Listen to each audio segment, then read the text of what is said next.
Hey everyone, today we're going to be doing bumblebees. Bumblebee fold is pretty easy, and this is kind of what they'll look like. So for this, you're going to need something a little bit different than for the other origami videos. The other ones we only needed a square piece of paper, but for this one you're going to need the square piece of paper, but we're going to cut it in half. So for that you're going to need scissors, and if you're not very good with scissors, make sure you ask an adult for help. And you're going to need a black marker to draw on the stripes for your bumblebees. You can use googly eyes if you want to, or you can paint them, draw them on, whatever works for you.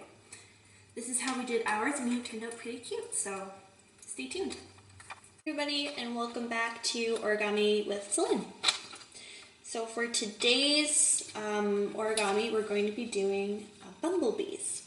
So I have a piece of my origami paper here, and like I said in my last video, if you don't have origami paper, that's alright. You just need any piece of paper that is perfectly square, so the same measurements on each side. So if it's 5 inches on one side and 5 inches on another side, then you're good to go. This one's going to be a little bit different though. You still need a perfectly square piece of paper, but what we're going to do is we're going to only use half of it. So you're going to need to cut it in half. And how I found the easiest way to do that is to do a triangle as perfectly as possible. Fold it open, and then you have that nice crease along the center, and then you just cut along there. So I'm going to do that right now.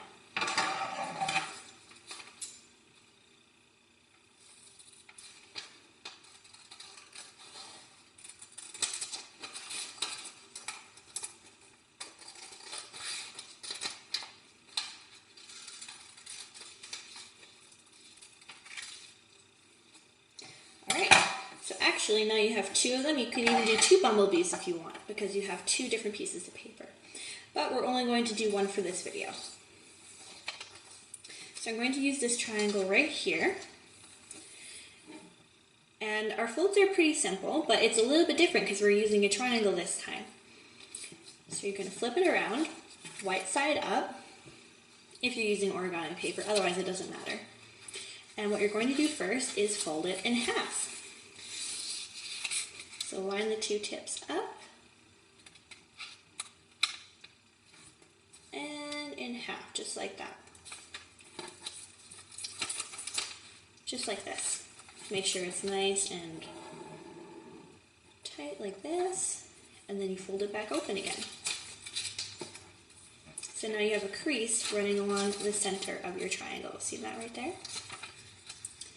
So next, you have these two corners, and you're going to take each one and fold it up to the very tippy top. I'm going to start with this one. Make sure it lines up right along that center crease, just like that. And we're going to do the same thing on the other side.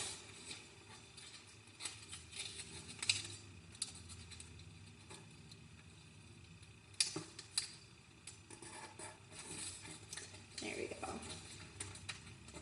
If your cutting job wasn't perfectly straight, you'll see it in these folds. You can see right here, it's kind of bunching up a little bit because I didn't cut it perfectly straight, but that's all right. Your bumblebee will still turn out fine. So now we have something that looks like this. And the next thing we're going to do is make the wings for our bumblebee. So we're going to take this corner, fold it down, pinch right here, make a crease. So it looks something like that. See how it's perfectly folded here? Now we're going to do the other one and make it match and line up here and here.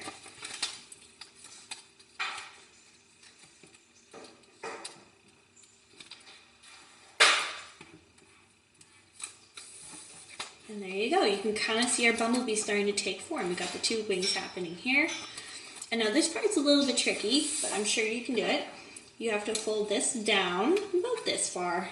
You might have to play with it and fold it and refold it a few times to get what you want, but you have to fold it a few times. And this is going to be your bumblebee head. And you see how I did that? There's 1, 2, 3 folds. It's going to end up looking like this. So now, as soon as you have that, we're going to fold the wings back so that you get a little bit of the body shape going on. So, fold it on a bit of an angle. I'll show you here in a second. See this? You just fold it back so it looks kind of like that. Now I'm going to do the same thing on the other side and make it as close to matching as I can.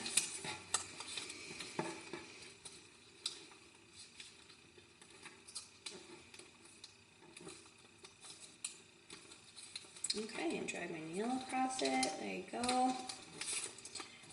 And there you go. Little bee. Now, in order to finish your bee, you're going to need a black marker. You can use paint, you can use anything you want. You don't even have to draw lines on if you don't want to, but in order to make mine look most like a bee as possible, I'm going to do that.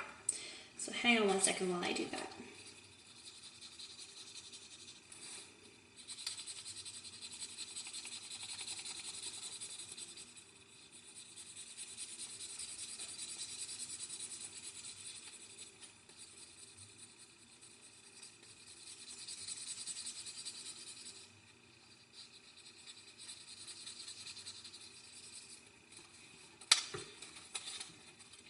You're going to have to fold the wings up a little bit in order to get the lines underneath.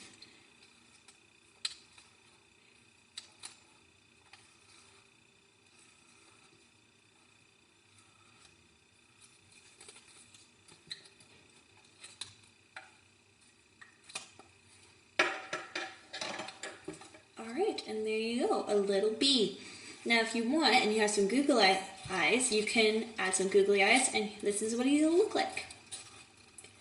So thank you for doing Origami with Celine. See you next time.